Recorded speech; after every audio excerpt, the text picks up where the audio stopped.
Hello and happy Tuesday, everyone.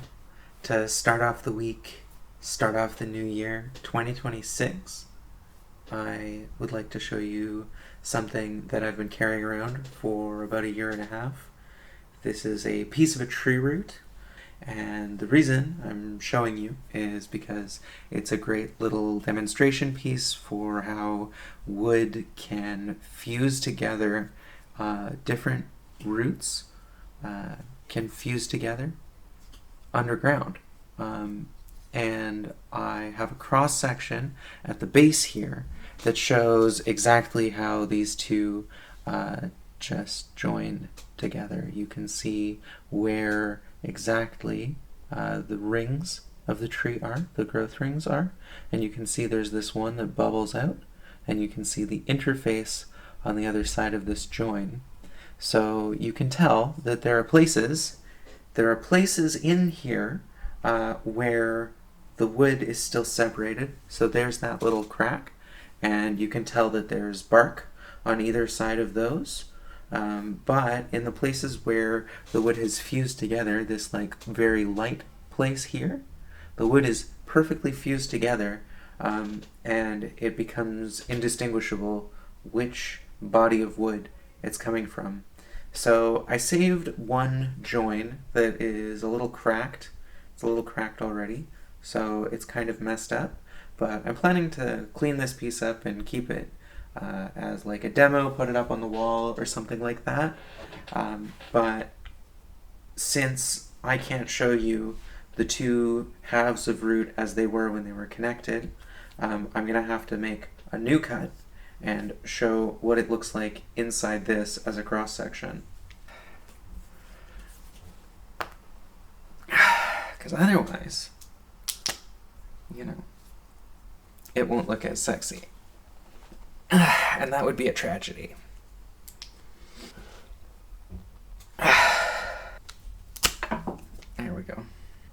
So here you can see, along this edge, how these two broke apart. You can see that they broke along a joining line that represents the top and bottom half of this interface, but you can also see that these two roots are joining together here.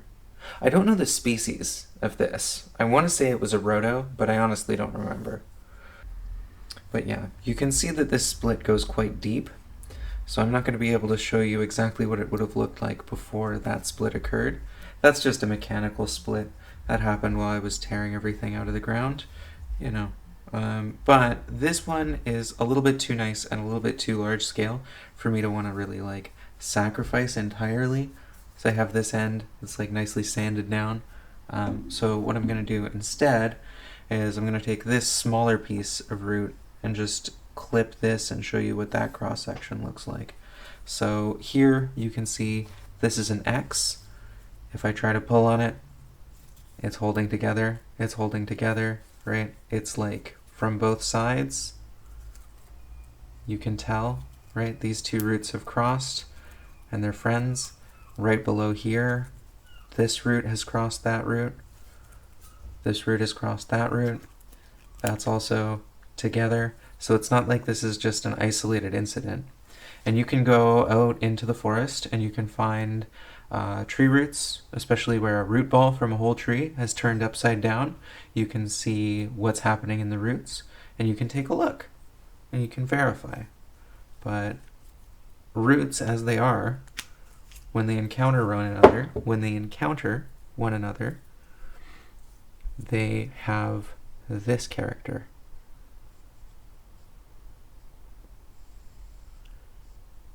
They like to fuse together. And so the question becomes, how do you take what roots naturally do in the soil, where two roots join and they fuse together, and make it happen in the branches, right? What's mediating that interaction?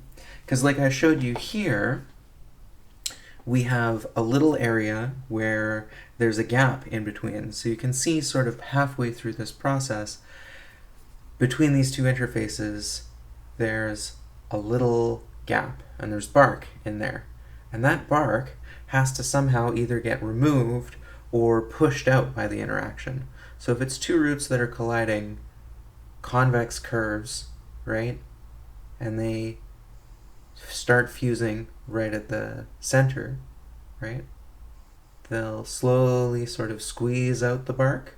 If there's any concavity, then they'll encase a piece of bark. And the reason that's a problem is because then you've suddenly trapped a bunch of mushrooms and bacteria and other little organisms in this crevice, and they're going to try to get out.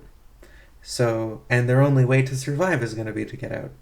So either they get completely closed off and starved of oxygen and somehow die, or they manage to bore their way out of the roots. So that's a question. How does this fusion process occur? And then how does bark and anything encased in between that interface get removed from that interface so that we can form these little connections? Because that's about as solid as it gets for a splice. Yeah, just something I'm thinking about. Underground, things are connecting. Above ground, right? How do we mirror that process? Like the video, comment, share, subscribe. I've got a Patreon if you feel like throwing me a couple dollars. I don't usually show my face, so, I'm sorry. I apologize, that you had to witness the whatever that is, symbiosis term. I will probably keep making updates like this. I know it's been a long time, but this just speaks to me. It's just this, but above ground. Let's grow a city.